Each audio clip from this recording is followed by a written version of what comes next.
नमस्कार, मैं प्रिया। आज है 7 अक्टूबर। चले जानते हैं बिहार की 25 बड़ी खबरों को।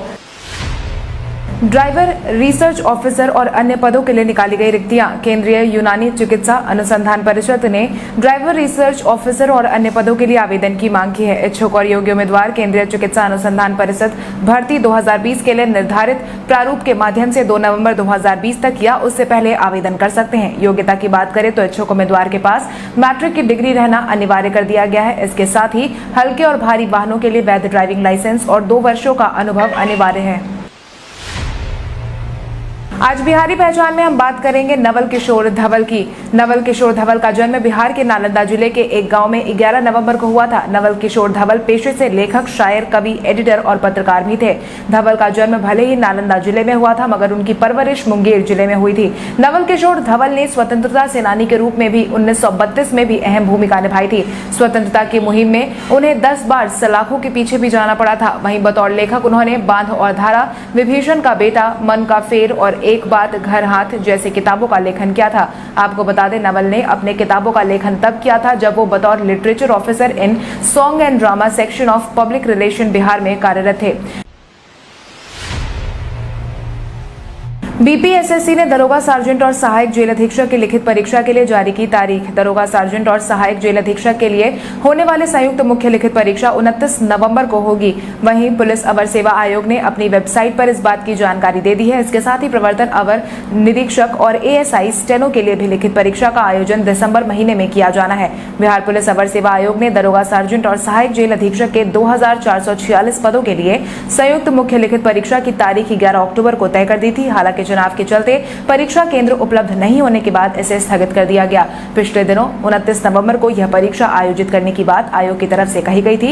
इसके साथ ही निरीक्षक के 212 पदों पर 6 दिसंबर को प्रारंभिक लिखित परीक्षा का आयोजन करवाया जाएगा।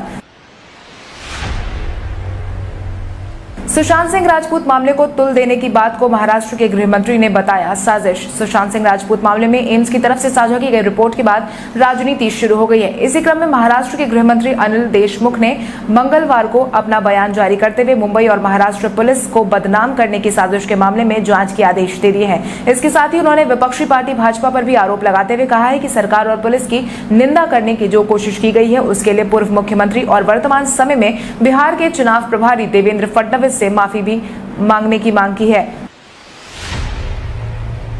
रालोसपा प्रमुख उपेंद्र कुशवाहा ने ओवैसी से हाथ मिलाने की कही बात। रालोसपा प्रमुख उपेंद्र कुशवाहा ने बीते दिन अपना आधिकारिक बयान जारी करते हुए साफ तौर पर कहा है कि हमारे गठबंधन में नए दल जुड़ गए हैं। उपेंद्र कुशवाहा ने साथ ही यह भी दावा किया है कि एआईएमआईएम के नेता ओवैसी की पार्टी भी उनके गठबंधन में शामिल हो गई है। आपकी जानकारी के लिए आपको बता दें, रालोसपा प्रमुख उपेंद्र कुशवाहा ने महागठबंधन छोड़ने के बाद बसपा से गठबंधन कर चुनावी मैदान में उतरने का फैसला लिया है। वहीं वो लगातार सत्तारूढ़ सरकार पर निशाना भी साधते नजर आए हैं। बांका जिले के पापहरनी में देखने को मिलेगा बहुत कुछ खास। यह एक तालाब है जो कि मंदार पर्वत पर स्थित है। इसे पापहरनी के रूप में इसीलिए जाना जाता है क्योंकि कहा जाता है कि कर्नाटक के एक कुष्ठ पीड़ित चोल वंशीय राजा ने मकर संक्रांति के दिन इस तालाब में स्नान किया था, जिसके बाद वे स्वस्थ हो गए थे। इसे मनोहर कुंड के नाम से भी जाना जाता है। इस तालाब के बीच में लक्ष्मी विष्णु मंदिर स्थित है।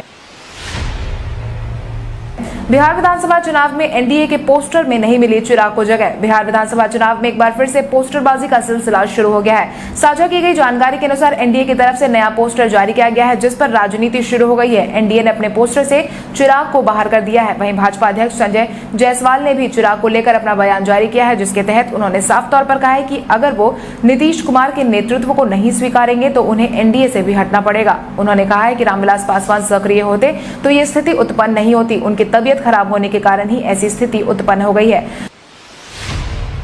बिहार में कोरोना प्रभावितों की संख्या पहुंची 1,90,000 के पार। बिहार में कोविड-19 प्रभावितों की संख्या लगातार बढ़ती जा रही है। स्वास्थ्य विभाग की तरफ से साझा की गई जानकारी के अनुसार बीते दिन के पिछले 24 घंटे में कुल मिलाकर 1265 मरीजों की पुष्टि की गई है, जिसके बाद प्रभावितों की संख्या बिहार में बढ़कर 1,90,123 पर पहुंच गई है। अगर हम प्रभावित जिलों की संख्या की बात करें तो अररिया में 51, अरवल में 15, औरंगाबाद में 11, बांका में 25, बेगूसराय में 23, भागलपुर में 22, भोजपुर में 19, बक्सर में 8, दरभंगा में 10, पूर्वी चंपारण में 35, गया में 38, गोपालगंज में 30, जमुई में 11, जहानाबाद में 31, कैमूर में 8, कटिहार में, खगड़िया में 22, किशनगंज में 20, लखीसराय में 17, मधेपुरा में 43, मधुबनी में 32, मुंगेर में 18, मुजफ्फरपुर में 44, नालंदा में 30, नवादा में 15, पटना में 312, पूर्णिया में 50, रोहतास में 44, सहरसा में 35, समस्तीपुर में 16, सारण में 22, शेखपुरा में 14, शिवहर में 5, सीतामढ़ी में 18, सिवान में 31, सुपौल में 27, वैशाली में 27, पश्चिम चंपारण में 45। वहीं ठीक होने वाले मरीजों की संख्या में भी बढ़ोतरी देखी गई है। स्वास्थ्य विभाग की तरफ से बीते दिन के शाम 4 बजे तक जारी किए गए अपडेट के अनुसार कुल मिलाकर 1,77,929 मरीज ठीक हो चुके हैं। वहीं 925 लोगों की जान जा चुकी है। भाजपा के एक और नेता ने थामा लोजपा का हाथ। भाजपा को एक के बाद एक करारा झटका लगा है। मिली जानकारी के अनुसार भाजपा के एक और नेता ने लोजपा का हाथ थाम लिया है, जिसके तहत राजेंद्र सिंह ने लोजपा का दामन थामा है। इसके बाद लगे हाथ एक और वरिष्ठ नेता रामेश्वर चौरसिया ने भी लोजपा का दामन थाम लिया है। जानकारी के अनुसार रामेश्वर चौरसिया लोजपा में शामिल हो गए हैं। वो सासाराम विधानसभा सीट से चुनावी मैदान में उतरने वाले हैं। पार्टी ने उन्हें सिंबल दे दिया है, जिससे यह साफ हो गया है कि बिहार में एनडीए के खिलाफ चिराग बड़ी परेशानी बनकर उभरने वाले हैं। मतदान के दिन होगी सार्वजनिक छुट्टी। बिहार विधानसभा चुनाव के मद्देनजर मतदान के दिन सार्वजनिक छुट्टी दी जाएगी। इसको लेकर अधिसूचना जारी कर दी गई है। वोटिंग के दौरान सरकारी या गैर सरकारी कार्यालय या फिर फैक्ट्रियों की छुट्टी रहेगी, ताकि सभी लोग आसानी से मतदान कर सके। अधिसूचना के अनुसार सरकारी और निजी क्षेत्र के सभी संस्थानों और प्रतिष्ठानों पर निर्देश लागू किया जाएगा। चुनाव का आयोजन 3 चरणों में करवाया जा रहा है। पहले चरण के तहत 28 अक्टूबर को 71 विधानसभा, दूसरे चरण में 3 नवंबर को 94 विधानसभा और तीसरे चरण में 7 नवंबर को 78 विधानसभा सीटों के लिए भी वोट डाले जाएंगे। जॉब प्रमुख पप्पू यादव ने पहले चरण के चुनाव के लिए उम्मीदवारों के नाम की घोषणा। जन अधिकार पार्टी के अध्यक्ष पप्पू यादव ने पहले चरण के चुनाव के लिए अपनी तैयारियां पूरी कर ली है, जिसके तहत उन्होंने बीते दिन पहले चरण के उम्मीदवारों की सूची जारी कर दी है, जिसमें पप्पू यादव ने कटोरिया से रोजमेरी किस्कू, तारापुर से कर्मवीर भर्ती, जमालपुर से महेश यादव, लखीसराय से विमल कुमार, शेखपुरा से अजय कुमार, बाढ़ से श्यामदेव प्रसाद सिंह, संदेश बबन कुमार, बरहरा से रघुपति राकेश कुमार मिश्र, ब्रह्मपुर परमानंद यादव, डुमराव से श्रीकांत यादव, भभुआ से रामचंद्र सिंह यादव, चैनपुर से दीवान अरशद हुसैन, चिनारी से रविशंकर प्रसाद, नोखा से अनीता यादव, डेहरी से समीर कुमार, अरवल से अभिषेक रंजन, कुर्था से जमालुद्दीन अंसारी, जहानाबाद से सुल्तान अहमद, ओबरा से सुजीत कुमार, नबीनगर से बबन कुमार, कटुम्बा से पप्पू शर्मा, औरंगाबाद से चंदेश कुमार गुप्ता के अलावा सुधीर कुमार शर्मा, गरुआ शेरघाटी से उमर खान, इमामगंज से फकीर चंद दास, गया टाउन से निखिल कुमार, अत्री से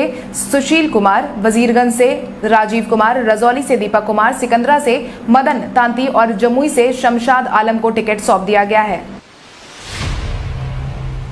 मौसम विभाग ने राजधानी पटना समेत कई जिलों में बारिश की जताई संभावना। मौसम ने जाते जाते अपना रंग दिखाना शुरू कर दिया है।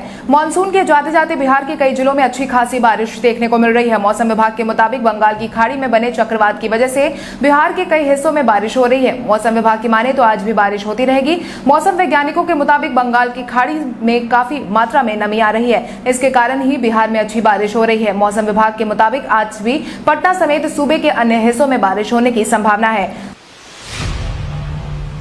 शिवसेना अब बिहार में आजमाएगी अपनी किस्मत। शिवसेना के संजय राउत ने बिहार में अपनी किस्मत आजमाने का फैसला किया है। मिली जानकारी के अनुसार बिहार विधानसभा चुनाव के लिए शिवसेना पूरी तरीके से तैयार हो गई है। इस बाबत संजय राउत ने जानकारी देते हुए बताया है कि उनकी पार्टी बिहार में 30-40 सीटों पर मैदान में उतरने वाली है। हालांकि उन्होंने सभी से 1-2 दिन इंतजार करने की बात कही है। उन्होंने बताया है कि पार्टी के लोग बिहार में 50 सीट पर चुनावी मैदान में उतरना चाहते हैं, लेकिन हम कह रहे हैं कि हमें सिर्फ 30 से 40 सीटों पर ही अपने उम्मीदवारों को मैदान में उतारना है। हालांकि अभी तक शिवसेना की तरफ से मैदान में उतरने को लेकर कोई स्थिति स्पष्ट नहीं की गई है।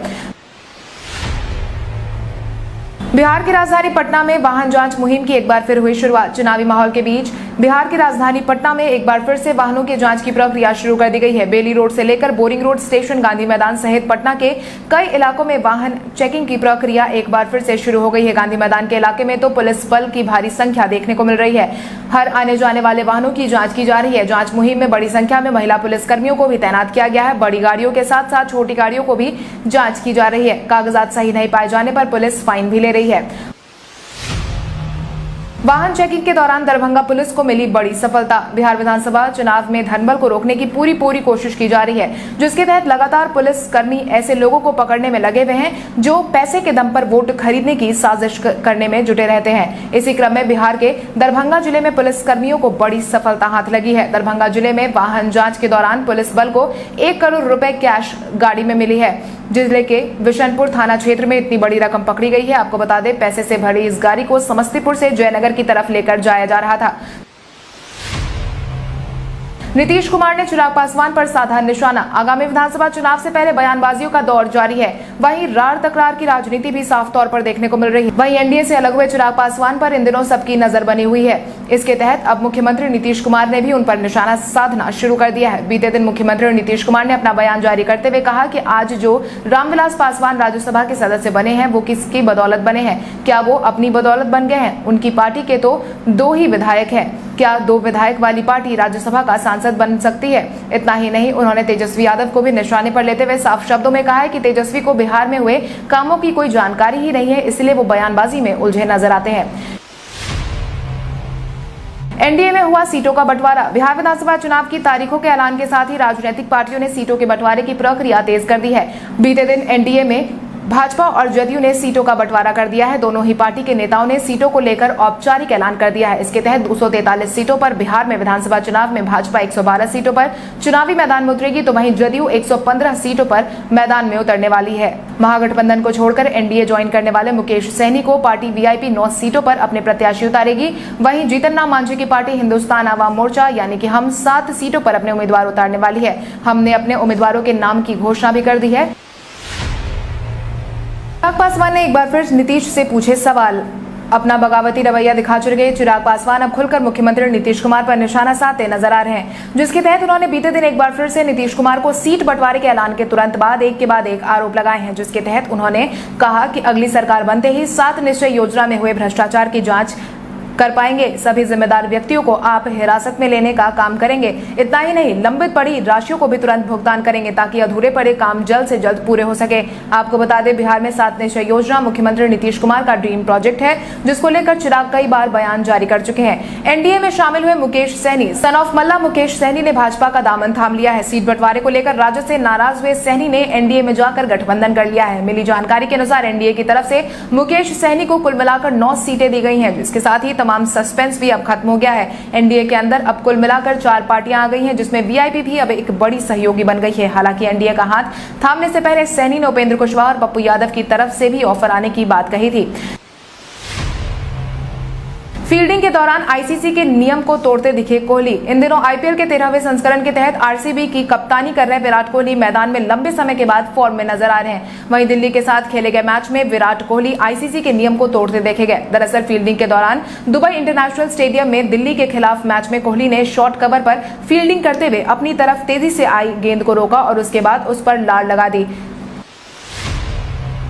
मिर्जापुर का ट्रेलर हुआ रिलीज। मिर्जापुर 2 का ट्रेलर हुआ रिलीज। लंबे इंतजार के बाद मिर्जापुर 2 का ट्रेलर को रिलीज कर दिया गया है। Amazon प्राइम वीडियो ने बीते दिन ट्रेलर को जारी कर दिया है, जिसके जारी होते ही सोशल मीडिया पर मीम्स भी बनने शुरू हो गए हैं। लोग लगातार अपने पसंदीदा डायलॉग और ट्रेलर के स्क्रीनशॉट्स शेयर कर रहे हैं। इतना ही नहीं, ट्रेलर के रिलीज होते ही मिर्जापुर ट्विटर के टॉप ट्रेंड में भी देखने को मिल रहा है। ट्रेलर में सबसे ज्यादा पसंद लोगों को रशिका दुग्गल का किरदार बीना त्रिपाठी का डायलॉग आया है। उसमें वो कालीन भैया के पिता से कह रही हैं, शेर की उम्र ज्यादा है लेकिन बूढ़ा नहीं हुआ है अभी तक। इस पर कई सारे फैंस मीम्स शेयर कर रहे हैं। फ्लिपकार्ट के बाद अब Amazon भी शुरू करने वाली है Amazon great India festival sale. Amazon India ने मंगलवार को अब ग्रेट इंडिया फेस्टिवल सेल की शुरुआत कर दी है। Amazon की तरफ से साझा की गई जानकारी की माने तो यह सेल 17 अक्टूबर 2020 से शुरू होने वाली है। यह सेल फ्लिपकार्ट की बिग बिलियन डेज के सेल के एक दिन बाद शुरू होने वाली है। Amazon प्राइम मेंबरशिप वाले यूजर सेल के शुरुआती दिन यानी कि 16 अक्टूबर को इस सेल का लुत्फ उठाया जाएगा। आपको बता दें, Amazon great India festival sale के दौरान discount, no cost EMI exchange offer भी दिया जा रहा है। अब आइए जानते हैं सराफा बाजार और पेट्रोल डीजल के क्या थे भाव। अगर हम सराफा बाजार की बात करें तो सोने का भाव 6 अक्टूबर को 22 कैरेट के लिए प्रति 10 ग्राम 49,420 था। वहीं 24 कैरेट के लिए प्रति 10 ग्राम 50,420 रुपए था। वहीं अगर हम चांदी की बात करें तो चांदी का भाव प्रति किलो 62,000 रुपए था। इसके अलावा राजधानी पटना में पेट्रोल की कीमत 83.74 रुपए प्रति लीटर थी। वहीं डीजल 76.23 रुपए प्रति लीटर था। टिकट कटने पर राजद के विधायक को पड़ा दिल का दौरा। आरा विधानसभा के मौजूदा विधायक अनवर आलम को दिल का दौरा पड़ा है। जानकारी के मुताबिक राजद से आरा में टिकट नहीं मिलने से वो परेशान चल रहे थे। आपको बता दें, महागठबंधन से इस बार आरा सदर विधानसभा माले के खाते में चला गया है, जिस वजह से अनवर आलम को राजद से टिकट नहीं मिला। साल 2015 के विधानसभा चुनाव में राजद और जदयू के गठबंधन में अनवर आलम ने भाजपा के 4 बार के विधायक रहे अमरेंद्र प्रताप सिंह को हराया था। मंगलवार को अनवर आलम दौलतपुर आवास पर आम सभा कर रहे थे, तभी उनकी तबीयत खराब हुई, जिसके बाद आरा सदर अस्पताल में उन्हें ले जाया गया। रामविलास पासवान से पुराने लगाव होने की नीतीश कुमार ने कही बात। बिहार के मुख्यमंत्री नीतीश कुमार ने कहा है कि वो अनर्गल बातों पर ध्यान न दे, जिनको जो बोलना है बोलते रहें, वो काम करते रहेंगे और आगे भी करते रहेंगे। इसके साथ ही उन्होंने एनडीए में सीट बंटवारे की घोषणा के साथ ही रामविलास पासवान और चिराग पासवान को भी निशाने पर लिया है। मुख्यमंत्री नीतीश कुमार ने चिराग पासवान के संदर्भ में पूछे गए एक सवाल के जवाब में कहा कि कोई क्या बोलता है उन बातों पर ध्यान नहीं देते हैं, जिनको जो बोलना है बोलते रहे, हम काम करते हैं और आगे भी करते रहेंगे। उन्होंने किसी का नाम लिए बिना कहा कि लोजपा के पूर्व अध्यक्ष चिराग पासवान की तबीयत खराब है, हम लोग उनके स्वास्थ्य की बेहतर कामना करते हैं, हमारा उनसे पुराना लगाव है, कोई क्या बोलता है इससे हमें कोई फर्क नहीं पड़ता। महागठबंधन को छोड़ बिहार में अकेले चुनावी मैदान में उतरेगी जेएमएम। आगामी विधानसभा चुनाव से पहले महागठबंधन को एक और करारा झटका लगा है। झारखंड में राजद के साथ मैदान में उतरने वाली जेएमएम ने महागठबंधन को छोड़ दिया है। झारखंड में सत्तासीन झारखंड मुक्ति मोर्चा ने बिहार विधानसभा की 7 सीटों पर अकेले चुनावी मैदान में उतरने का ऐलान कर दिया है। पार्टी ने झाझा, चकाई, कटोरिया, धमदाहा, मनिहारी, पिरपैती और नाथनगर से प्रत्याशी उतारने का फैसला किया है। झामुमो की केंद्रीय महासचिव सुप्रियो भट्टाचार्य ने मंगलवार को पार्टी मुख्यालय में प्रेस वार्ता के दौरान कहा कि पार्टी और सीटों पर चुनावी मैदान में उतरने के लिए संगठन स्तर पर समीक्षा कर रही है। झामुमो ने शुरू में ही कहा कि हमने झारखंड को संघर्ष करके हासिल किया है, खैरात में नहीं पाया है। उन्होंने कहा कि झारखंड में राजद से राजनीतिक रिश्ते की समीक्षा होगी। झारखंड में झामुमो के नेतृत्व में बने गठबंधन में राजद शामिल। कल हमारे द्वारा पूछे गए सवाल का जवाब आप में से बहुत सारे यूजर ने हमें कमेंट करके दिया था, उसके लिए आपका बहुत बहुत धन्यवाद। आप में से जिन यूजर का कमेंट हमें अच्छा लगा, उनके नाम है मनोरंजन सिंह, सनी सिंह, अनन्या यादव, ऑफिसर उजाला चौधरी, राकेश झा, बबीता यादव, चांद बाबू, सुशील कुमार, सुप्रिया कुमारी, नेहा सिंह, उजाला चौधरी, रविंद्र पासवान, अनिल कुमार, चंदन कुमार, शंभू रॉय। इसके अलावा हमारी टीम को और भी लोगों के जवाब अच्छे लगे, मगर समय के अभाव के कारण हम उनका नाम नहीं ले पाए।